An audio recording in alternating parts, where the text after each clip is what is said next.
Compassion. ඒ කියන්නේ කරුණාව.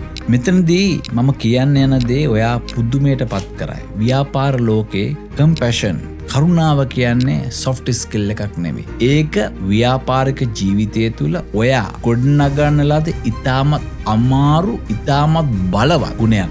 ඔයා සැබෑ අසාර්ථකත්වයට මුහුණ දුන්නා නම් ඔයාට සිදුවෙන්නේ නැති ඔයාගේ ස්ටාෆ් එකේ මුහුණ දිහා බලලා කම්පැනි එක වහන්න වෙනවා. අපිට තවදුරටත් කරගෙන යන්න බෑ. ඒ වගේම ගනුදෙනුකරුවන්ට දුරකථනයෙන් කතා කරලා පැකිලීමකින් තොරව ඒ බව කියන්නේ. ඉතාමත් අමාරු අවස්ථාවක වුණත් අනිත් පැත්තේ ඉන්න කෙනාට දැනෙන දේ ඒ අයුරින් ගැඹුරුන් තේරුම් ගන්න පුළුවන් හැකියාව ඔබ තුල තියෙන වටිනාම හැකියාව. ඒ වගේම ව්‍යාපාර ලෝකේ නැති දුබල ගුණයක්. ඒ ගුණය ඔයාව වඩාත් හොඳ නායකයෙක් කරනවා.